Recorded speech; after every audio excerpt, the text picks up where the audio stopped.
লূত আলাইহিস সালাম ওনার সময়কালে এই ঘৃণ্য পাপ কাজটি শুরু হয়েছিল। I'm a lesbian myself. They're human just like us. They bleed just like us. They love just like us. The people of Lut alayhi salam, Lut denied the warning. আজকের এই গল্পটা এমন একটি কাহিনীকে কেন্দ্র করে যা রিলিজিয়ন স্ক্রিপচারে বর্ণিত সবচেয়ে ভয়ঙ্কর ঘটনাগুলির মধ্যে অন্যতম একটি ঘটনা। একটা নির্দিষ্ট জাতির উপর মহান রব্বুল আলামিন আল্লাহ তাআলার এমন এক ধ্বংসলীলা যা প্রথমে প্রচণ্ড শব্দের আযাব, তারপর সম্পূর্ণ নগরকে শূন্যে তুলে একেবারে উল্টে দেওয়া। আর সর্বশেষ সৃষ্টিকর্তা মহান রব্বুল আলামিন আল্লাহ তাআলার দ্বারা চিহ্নিত বিশেষ পাথরের বৃষ্টিপাত, সেখান থেকে সৃষ্ট এই অগ্নিকাণ্ড এবং সবশেষে সবকিছু ছাই হয়ে যাওয়া। আজ থেকে প্রায় 5000 বছর আগে যে স্থানে এই ঘটনার বর্ণনা পাওয়া যায়, এটি বর্তমানে ফিলিস্তিনের পাশে মৃদু সাগরের উপকূল নাগরীর এই খারানো সভ্যতা, যেখানে এখনও সালফারের পাথর পাওয়া যায়, তীব্র দাহ্য এই পাথর 115% খাঁটি। বিজ্ঞানদের মতে সূর্যের চেয়ে উত্তপ্ত ক্ষমতা সম্পন্ন হওয়া এই পাথর, যেখানে এখনো লবণের পাথর হয়ে দাঁড়িয়ে আছে এক স্তম্ভ। কোরআনের ভাষায় যে স্তম্ভটি হযরত নবী লূত আলাইহিস সালামের স্ত্রী ওলিয়ার। বাইবেলের বুক অফ জেনেসিস অনুসারে, জিউইশ স্ক্রিপচার অনুসারে যে মূর্তি আদো এবং এথিম নামে পরিচিত, কি হয়েছিল, কবে লূতের সাথে, কেন হয়েছিল এই ভয়ঙ্কর আযাব। কোরআন, বাইবেল, হিস্ট্রি, সায়েন্স, আর্কিওলজি সবকিছু থেকে আজ খুঁজে বের করব এর সত্যতা। সূরা হুদে মহান রব্বুল আলামিন আল্লাহ পাক বলেছেন, সীমা লঙ্ঘনকারীদের উপর তিনি তার চিহ্নিত কঙ্কর বর্ষণ করেছেন। সূরা হুদ অধ্যায় 11 আয়াত 82, ওদের উপর ক্রমাগত বর্ষণ করলাম কঙ্কর যা তোমার রবের কাছে চিহ্নিত ছিল। সূরা আস-সূরার অনুসারে সেই পাথর বৃষ্টির নিদর্শন রয়েছে। সূরা আস-সূরা অধ্যায় 26 আয়াত 173, তাদের উপর আযাব স্বরূপ বৃষ্টি বর্ষণ করেছিলাম যাদেরকে ভীতি প্রদর্শন করা হয়েছিল। তাদের জন্য এই বৃষ্টি ছিল কত নিকৃষ্ট, এতে অবশ্যই নিদর্শন রয়েছে। তাছাড়াও বাইবেলের বুক অফ জেনেসিস অধ্যায় 18 শ্লোক 20 থেকে 21, সাডম এবং গুমরাবাসীদের ধ্বংসের বিকট চিৎকার আমার কাছেও পৌঁছেছিল, কিন্তু তা তাদের দুঃখজনক পাপের চাইতে বেশি ছিল না, অর্থাৎ তাদের চিৎকার তাদের পাপের চাইতে বেশি ছিল না। এই ভয়ঙ্কর আযাব প্রাপ্ত জায়গাটির নাম সাডম এবং গুমরা, যে জায়গাটি শূন্যে তুলে প্রচণ্ড জোরে উল্টে দেওয়ার পর তৈরি হয় দ্য ডেড সি, পৃথিবীর স্থলভাগের সর্বনিম্ন স্থানে, যেখানে এখনো কোনো কিছু জন্মায় না, না গাছ না প্রাণী। এই সাডম বা গুমরাবাসী অর্থাৎ কমে লূত কিছু ভয়ঙ্কর পাপে লিপ্ত ছিল, যার মধ্যে সব থেকে ঘৃণিত এবং ভয়ঙ্কর পাপটি হলো সমকামিতা।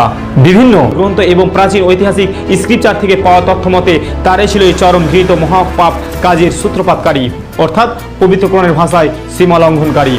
1975 সালে সিরিয়ার হিমস প্রদেশে ইমলা শহরে প্রাচীন এক রাজপ্রাসাদের ধ্বংসাবশেষ পাওয়া যায়। ধ্বংসপ্রাপ্ত পাঠাগার থেকে পাওয়া যায় 7000 পোড়ামাটির লিপি, যার মধ্যে একটি লিপি ছিল গুমরার রাজা বিরসার। কিউরিফর্ম লিপিতে লেখা রাজা বিরসার এই লিপি থেকে জানা যায় কমে লূতের রাজধানী ছিল গোমরা অথবা আমুরা। কিন্তু কমে লূতের অস্তিত্ব প্রমাণ করতে শুধুমাত্র এই পোড়ামাটির লিপি যথেষ্ট নয়, প্রয়োজন আরও কিছু তথ্য উপাত্তের।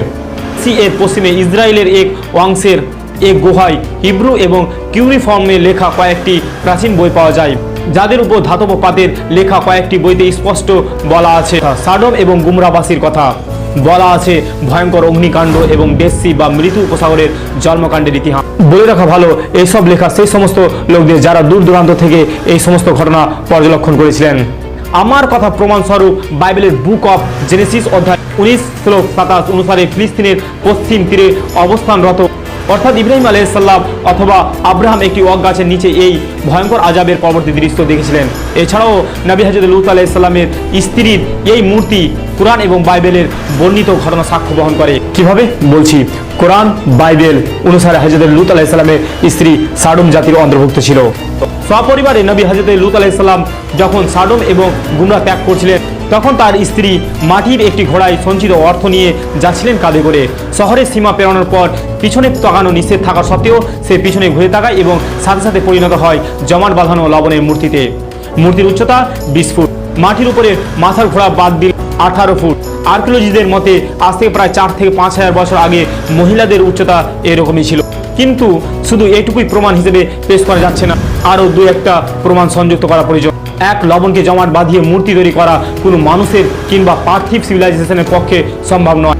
2, মূর্তি যেদিকে তাকিয়ে আছে সেই দিকেই ডেড সি অথবা আর্কিওলজিদের পাওয়া তথ্য অনুসারে পাপের নগরী সাডম এবং গুমরা অবস্থিত। কিন্তু এখনও প্রশ্ন থেকে যায়, সেই শহরে বিন্দুমাত্র অস্তিত্ব পাওয়া গিয়েছে কিনা, আযাবের নমুনা পাওয়া গিয়েছে কিনা, প্রমাণ মিলেছে কিনা, আজ বলছি।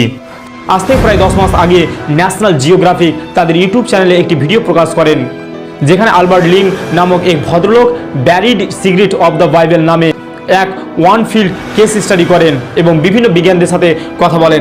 হারানো সাডোম এবং গোমরাহের খোঁজে তিনি মাটির নিচ পর্যন্ত যান। উপযুক্ত প্রমাণে স্বীকার করে নিতে বাধ্য হন হারানো সভ্যতা সাডোম এবং গোমরাহের অস্তিত্ব প্রমাণ করে। আর যেখানে এই পাথরগুলো পাওয়া গিয়েছে সেগুলি দেখতে মাটির মনে হলেও সেগুলো আসলেই সালফার, যা বারুদ তৈরির মূল উপাদান। আশ্চর্যের বিষয় হলো পৃথিবীর যে কোনো সালফার থেকে এই সালফার আলাদা। অন্য সব সালফারের মধ্যে যেখানে সালফারের সর্বোচ্চ 99% পিওর, সেখানে সাডোম এবং গোমরাহ প্রাপ্ত সালফার 115% পিওর। আর্কিওলজিস্ট, কেমিস্ট এবং বিজ্ঞানীদের মতে সময়ের সাথে সাথে এই সালফার তেজস্ক্রিয়তা হারাচ্ছে আর খুব দ্রুত গতিতেই হারাচ্ছে। চিন্তা করে দেখুন, 5000 বছর ধরে তেজস্ক্রিয়তা হারানো এই সালফার যদি এখনো 115% পিওর হয়, তাহলে 5000 বছর আগে কেমন ছিল? এই প্রশ্নের উত্তর হিসেবে বিজ্ঞানী বলেন হয়তো সূর্যের তাপের 4 গুণের সমান উত্তাপ ছড়ানোর মতো পাওয়ারফুল ছিল এই অগ্নিপিণ্ড পাথরগুলি। Hotter than the sun Hotter than the sun. by more than a factor of 4.